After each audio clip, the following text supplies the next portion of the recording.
நான் வாழ்க்கையில் நிம்மதியாக வாழணும். எனக்கு மனசில் கவலையே இருக்கக்கூடாது.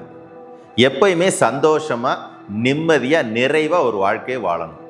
சாப்பிட்றப்பையும் சரி, தூங்குறப்பையும் சரி நிம்மதியாக இருக்கணும். நான் என்ன செஞ்சால் சரியாக இருக்கும், என்ன கோயிலுக்கு போகலாம், என்ன பரிகாரம் பண்ணலாம், ஏதாவது மந்திரங்கள் சொன்னால் சரியாகுமா, ஏதாவது முத்திரைகள் செஞ்சால் சரியாகுமா, இல்லை ஏதாவது வழிபாடுகள் ஏதாவது பயிற்சிகள் செஞ்சால் சரியாயிருமா, இது பலருக்கும் மனசில் தோணிக்கிட்டு இருக்கும். இணையதளங்களில் நிறைய தேடிக்கிட்டே இருப்பீங்க. நான் நிம்மதியாக இருக்கிறதுக்கு என்ன பண்ணுறது, நான் நிம்மதியாக வாழ்கிறதுக்கு என்ன பண்ணுறது, என்ன கோயில் சொல்லியிருக்காங்க, என்ன பரிகாரம் சொல்லியிருக்காங்க அப்படின்னு சொல்லிட்டு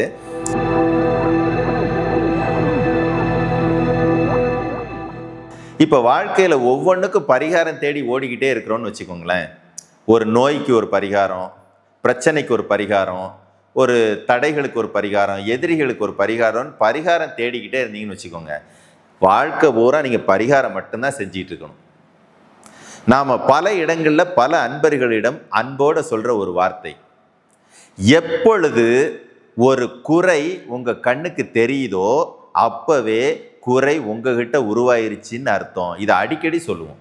வாழ்க்கை உங்களுக்கு குறையா தெரியுது, நண்பர்கிட்ட குறை தெரியுது, மனைவிகிட்ட, கணவன்கிட்ட, இல்லை பிள்ளைகள்கிட்ட, உறவுகள்கிட்ட எங்கேயாவது ஒரு இடத்துல ஒரு குறைய உங்கள் கண்ணுக்கு தெரியுதுன்னு வச்சுக்கோங்களேன். பிரச்சனை அங்கே இல்லை, குறை உங்ககிட்ட உருவாயிருக்குன்னு அர்த்தம். இந்த உண்மை யாருக்கு புரியுதோ அவங்க மட்டும்தாங்க வாழ்க்கையில் நிம்மதியாக இருக்க முடியும். தன்கிட்ட என்ன குறை இருக்குது, அதில் எதை எடுத்து வெளியே வைக்க முடியும், தன்கிட்ட எது நிறை இருக்குது, நல்லது எது இருக்குது, அதை எப்படி வளர்த்துக்கிறது, இப்படி ஒரு மனுஷன் யோசிக்கிறான்னா அவன் தாங்க நிம்மதியாக வாழ தகுதி உள்ளவன். ஒரு கட்டத்தில் நமக்கு என்ன தோணும், நிறைய பணம் சம்பாதிச்சா நிம்மதியாக இருக்கலாம், அதுக்காக என்ன வேணாலும் செய்யலாம், என்ன தொழில் வேணாலும் பண்ணனா அந்த தொழிலில் நேர்மையாக இருக்கிறோமா இல்லை நேர்மை இல்லாமல் இருக்கிறோமோ, ஆனால் பணம் நிறைய சம்பாதிக்கணும், பேங்க்கில் நிறைய பணம் இருக்கணும், கட்டுக்கட்டாக என்கிட்ட பாக்கெட்டில் எப்போவுமே பணம் இருக்கணும், என்னுடைய தேவைகள் எதுவாக இருந்தாலும் நான் அள்ளி வீசுகிற அளவுக்கு எனக்கு பணம் திகட்ட இருக்கணும், இப்படிங்கிற ஆசை ஒரு கட்டத்தில் நடந்துரும்னு வச்சுக்கோங்க. ஆனால் பணம் இருக்கும், நிம்மதி இருக்குமான்னு கேட்டால் இருக்காது. பணம் சம்பாதிக்கிறதுங்கிறது வேற, நிம்மதியாக இருக்கிறதுங்கிறது வேற, ரெண்டுக்கும் தொடர்பே கிடையாது. பணம் நிம்மதியை தருமா, நிம்மதியை தர்றதுல ஒன்று தான் பணமே ஒழிய பணமே நிம்மதியான ஒன்றுன்னு சொல்லவே முடியாது. நமக்கு நிம்மதியை கொடுக்கக்கூடிய எத்தனையோ விஷயங்களில் ஒன்று தான் பணம். பணம் மட்டும் நமக்கு நிம்மதியை கொடுக்குன்னு சொல்லவே முடியாது. அப்போ நிம்மதி என்ன, யாரையுமே நம்ம சுமக்கக்கூடாது. என்ன ஒருத்தர் வாழ்த்துறாரு, இல்லை ஒருத்தர் என்ன திட்டுறாரு, ரெண்டையுமே மனசில் ஏற்றிக்க கூடாது.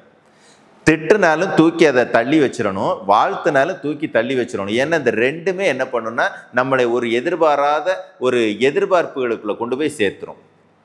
ஒன்று இவர் திட்டுனவர் நம்மளை பாராட்டிட மாட்டாரா, பாராட்டினவர் தொடர்ந்து பாராட்ட மாட்டாரா, ஏன் இவர் திட்டினாரு ஏன் பாராட்டலை, ஏன் இவர் பாராட்டினாரு இன்னைக்கு திட்டுறாரு, இந்த மாதிரி நிலைகளெல்லாம் கொண்டு போய் நம்மளை சேர்த்திரும். ரெண்டையுமே தள்ளி வச்சு பழகிறது.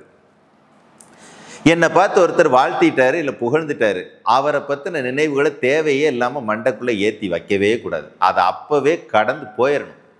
அப்படி ஒரு மனநிலைக்குள்ளே வந்தீங்க அப்படின்னா வாழ்க்கை ரொம்ப சுவாரஸ்யமாக சந்தோஷமாக இருக்கும். சாப்பிட்ற சாப்பாடு நிம்மதியாக இருக்கும், தூங்குகிற தூக்கத்தில் ஒரு நிம்மதி இருக்கும். நம்மக்கிட்ட ஒருவேளை பீரோ நிறைய பணம் இருக்கலாம், இல்லை இல்லாமல் கூட இருக்கலாம், ஆனால் நிம்மதி எப்பயுமே இருக்கும். இன்னொரு ரகசியம், ரொம்ப ரொம்ப ரொம்ப ரொம்ப முக்கியமான ரகசியம், தேவையே இல்லாமல் யாரையுமே விமர்சனம் பண்ணவே கூடாது. இந்த விமர்சனத்துக்கு பின்னால் ஒரு அற்புதமான ஒரு கணிதம் இருக்குது. நாம் யாரை விமர்சனம் பண்ணுறோமோ அவங்களுடைய கர்ம கணக்கை நாம் வாங்குறோம்னு அர்த்தம். யோசிச்சு பாருங்க, அவரவர் செய்த வினைகளை அவரவர் தான் அனுபவிக்கணுமே ஒழிய நாம் ஏதோ பெரிய தியாகி மாதிரி, நீ செஞ்சது தப்பு, நீ செஞ்சது சரி, இதெல்லாம் நமக்கு வேலை இல்லை. என்கிட்ட என்ன சரி இருக்கு, என்கிட்ட என்ன தப்பு இருக்கு, தப்பு இருந்தால் அதை எப்படி வெளியேற்றுறது, சரியா இருந்தால் அதை எப்படி வளர்த்துக்கிறதுன்னு யோசிக்கிறதுக்கு தாங்க மனுஷ வாழ்க்கை. பிறர்கிட்ட இருக்க குற்றத்தை கண்டுபிடிக்கிறதுக்காக நம்ம மனுஷ வாழ்க்கை. அந்த நாய் பாரு எப்படி சகதிக்குள்ளே போய் பிறண்டுட்டு இருக்கு பாரு, நாயோட குணம் அதுதான். நீங்க ஏன் நாயா அந்த செகண்ட் மாறுறீங்க? ஒரு மாடு பாரு எப்படி வெயிலுக்குள்ள தெரியுது, எப்படி சேத்துல புரண்டுகிட்டு இருக்குது, அதோட குணம் அதுதான். நீங்க ஏன் சில மணித்துளிகள் மாடா மாறுறீங்க? நீங்க மனிதன். மனிதனுக்கான அடையாளம் என்ன, இருப்பதை அப்படியே ஏற்றுக்கொள்ளக்கூடிய ஒரு மகத்தான ஒரு குணம் மனுஷனுக்கானது. மனிதநேயம், அன்பு, ஒழுக்கம் இதெல்லாம் மனிதனுக்கான அடையாளம்.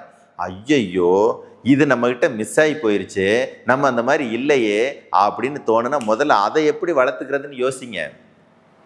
எல்லா இடத்துலையும் என்ன சொல்லுவீங்க? நீங்கள் சொல்கிறதெல்லாம் கரெக்டுதுங்க. என்கிட்ட யாராவது அன்பை பேச மாட்டேங்கிறாங்க, எப்போ பார்த்தாலும் எரிஞ்சு விழுறாங்க, என்கிட்ட யாரும் நேர்மையாக இல்லை, நான் நேர்மையாக இருந்து என்னை ஏமாற்றிட்டு போயிட்டாங்க. நீங்கள் நேர்மையாக இருந்து அவங்க ஏமாற்றிட்டு போயிட்டாங்கன்னு கணிக்கிறதுக்கு நீங்கள் இல்லை. உங்களுடைய இயல்பான குணம் நேர்மை, அதுலேருந்து நீங்கள் மாறக்கூடாதுங்கிறது தான் இதில் இயல்பாக நீங்கள் புரிஞ்சிக்க வேண்டிய விஷயம். நீங்கள் நேர்மையாக இருந்தால் ஏமாற்றிட்டாங்கல்ல, அவரவர் செய்த வினைகளுக்கான பலனை இயற்கை யாருக்குமே எப்படியா இருந்தாலும் கொடுத்தே தீரும். அதில் நீங்கள் உங்கள் இயல்புலேருந்து மாறவே கூடாது, யாரையுமே தலைக்குள்ளே ஏற்றி வச்சிக்கவே கூடாது. ஒரு குரு என்ன பண்ணுறாரு, ஒரு ஆற்றை கடந்து போகிறதுக்கு தன்னுடைய சீடர்களோட ஒவ்வொருத்தரையாக இப்படி ஆற்றை கடந்து போங்கன்னு சொல்கிறாரு. அப்போ ஒரு அழகான இளம் பெண் ஒன்று அந்த ஆற்றை கடந்து போகிறதுக்கு இந்த பக்கம் நின்றுக்கிட்டு இருக்குது, தடுமாறி நிற்கிது. ஆற்றுல போயிடுவோமோ, யாராவது துணைக்கு வந்தால் பரவாயில்லையேன்னு. அந்த குரு என்ன பண்ணுறாரு, அந்த பொண்ணை தோளில் தூக்கி வச்சு அந்த பக்கத்தில் இறக்கி விட்டுட்டு அந்த அம்மா நன்றி சொல்லுது, அந்த அம்மா போயிடுச்சு. இவங்க அப்படியே போய்கிட்டு இருக்கிறாங்க. சீடர்களுக்கெல்லாம் ஒரே புகைச்சல். ஒரு குரு, ஆன்மீகத்தில் உயர்நிலையில் இருக்கிற குரு, இறைவனை பார்த்த ஒரு குரு, பல பேருக்கு உபதேசம் கொடுக்குற ஒரு குரு, ஒரு வயசு பிள்ளையை தோளில் தூக்கி வச்சுட்டு வந்தால் நல்லாவா இருக்குது? முற்றும் துறந்த முனிவருக்கு இது அழகா, இதை எப்படியாவது கேட்கணும், நீ கேளு நீ கேளு நீ கேளுன்னு கொஞ்சம் தூரம் இதே பேச்சு ஓடிக்கிட்டு இருக்கு. ஒரு இடத்துல ஒரு வழியை தைரியமாய் குருகிட்ட கேட்குறாங்க, இது சரியா குரு அப்படின்னு கேட்குறாங்க. அப்போ குரு சிரிச்சுக்கிட்டே சொன்னார், நான் கூட அந்த பொண்ணை அந்த கரையிலே இறக்கி விட்டுட்டு வந்துட்டேன், ஆனால் நீங்கள் இவ்வளோ தூரம் ஆகி இன்னுமே சுமந்துக்கிட்டு இருக்கீங்களா? நீங்கள், எனக்கு அது அப்போவே மறந்துருச்சு, நீங்கள் ஏன் இன்னும் அதை சுமந்துக்கிட்டு இருக்கிறீங்க? என்னை பொறுத்த அளவுக்கு நீங்களும் ஒன்று தான், அந்த மண்ணும் ஒன்று தான், அந்த மரமும் ஒன்று தான், அந்த பொண்ணும் ஒன்று தான். அந்த பொண்ணு அந்த இடத்துல ஒரு மரக்கட்டை அந்த பக்கத்தில் வரணும்னு இருந்தால் கூட அந்த மரக்கட்டையை தூக்கி நான் போட்டிருப்பேன். ஒரு குரங்கு அந்த இடத்துல இந்த ஆற்றை கடக்கணும்னு நினச்சிருந்தா அந்த குரங்கையும் தூக்கி கொண்டாந்து விட்டுருப்பேன். புலி அந்த இடத்துல நின்னா அந்த புலியையும் தூக்கி கொண்டாந்து இந்த பக்கம் விட்டுருப்பேன். அதுதான் நான். அதை அந்த இடத்துல விட்டுட்டு நம்ம வேலையை பார்த்துட்டு போய்கிட்டே இருக்கணும். அதை ஏன் சுமந்துக்கிட்டு இருக்கிறீங்க? நான் இன்னைக்கு ஒரு அழகான பொண்ணை சுமந்தேன், ஏன் அதை சுமக்கிற நீ? நம்ம வந்தது பிறருக்கு உதவி செய்வதற்காக, பிறருடைய வாழ்க்கையில் நன்மைகள் நடப்பதற்கு நாம் காரணமாக இருக்கிறதுக்காகத்தான் இந்த பிறவி. அதை எனக்கு ஒரு வாய்ப்பு இயற்கை கொடுத்துச்சு, செஞ்சாச்சு, அதை மறந்துட்டு போயிடணும். இதுக்கு நன்றி கடனா ஏதாவது கிடைக்குமா? நம்ம ஒரு அழகான பொண்ணை தூக்கிட்டோம், இதெல்லாம் நமக்கு சிந்தனையில் வரக்கூடாது அப்படின்னு சொன்னார். அதே மாதிரி தான் நம்ம உதவி பண்ணினாலும் அதை மைண்டில் ஏற்றி வச்சுக்குவோம், இல்லை யாரையாவது திட்டிட்டனாலும் மைண்டில் ஏற்றி வச்சுக்குவோம், இல்லை யாராவது நம்மளை திட்டா, இல்லை எல்லாத்தையும் தூக்கி உள்ளே வச்சுக்குவோம். இதுதான் நம்ம நிம்மதி இல்லாமல் இருக்கிறதுக்கு ஒரே காரணம். இதெல்லாம் சாத்தியப்படுமா? சாத்தியப்படுத்தினா நிம்மதியாக இருக்கலாம். சாத்தியப்படாதுன்னு நினச்சிங்கன்னா வழக்கம் போல் நிறையா சம்பாதிக்கலாம், நல்ல சுற்றுப்புறம், நல்ல வீடு வாசல் நகை எல்லாம் இருக்கலாம், நிம்மதி மட்டும் இருக்காது. நிம்மதிக்கு ஏதாவது பயிற்சி இருக்கான்னா நிம்மதிக்கு ஒரே ஒரு பயிற்சி தான் இருக்குது, சுய பரிசோதனை ஒன்று தான் பயிற்சி. நீங்கள் மந்திரம் சொல்கிறதோ முத்திரை சொல்கிறதோ அடுத்த பிரச்சனை. சுய பரிசோதனை மீதி எல்லாமே அப்பப்போ தீர்வை கொடுக்கும். நிரந்தர தீர்வு என்பது சுய பரிசோதனை. என்கிட்ட இருக்க ப்ளஸ் என்ன, என்கிட்ட இருக்க மைனஸ் என்ன, மைனஸ் எப்படி தூக்கி போடுறது, ப்ளஸ்ஸை எப்படி ஆட் பண்ணிக்கிறது, இதை தெரிஞ்சுக்கோங்க. ஒவ்வொரு மனிதனும் எவ்விதமான பாரபட்சமுமே இல்லாமல் தன்னை சுய பரிசோதனை பண்ண தயாராக இருந்தால் அவனுடைய வாழ்க்கை நிம்மதியாக இருக்கும். இல்லை, என் வாழ்க்கையில் எப்போ பார்த்தாலும் யாரையாவது குறை சொல்லிக்கிட்டு தான் இருப்பேன், எப்போ பார்த்தாலும் யாரையாவது விமர்சனம் பண்ணிக்கிட்டு தான் இருப்பேன் அப்படின்னா அது உங்களுடைய சொந்த கருத்து. ஆனால் நிம்மதி உங்கள்கிட்ட இருக்கவே இருக்காது. பணம் இருக்கும், ஆடம்பரம் இருக்கும், நிம்மதி இருக்கா? நீங்கள் சம்பாதிக்கணும்னு நினைக்கிறதே நிம்மதியாக வாழ்கிறதுக்கு தான். ஆனால் சம்பாதிச்சிட்டீங்க, நிம்மதியாக இருக்கீங்களான்னு யோசிச்சு பாருங்கள். நிம்மதி வேணும்னா ஒவ்வொருத்தரும் உங்களை சுய பரிசோதனை பண்ணுங்கள். நல்லதை சேர்த்துக்கோங்க, கெட்டதை ரிமூவ் பண்ணுங்கள், வாழ்க்கை சந்தோஷமாக இருக்கும். குருவே சரணம்.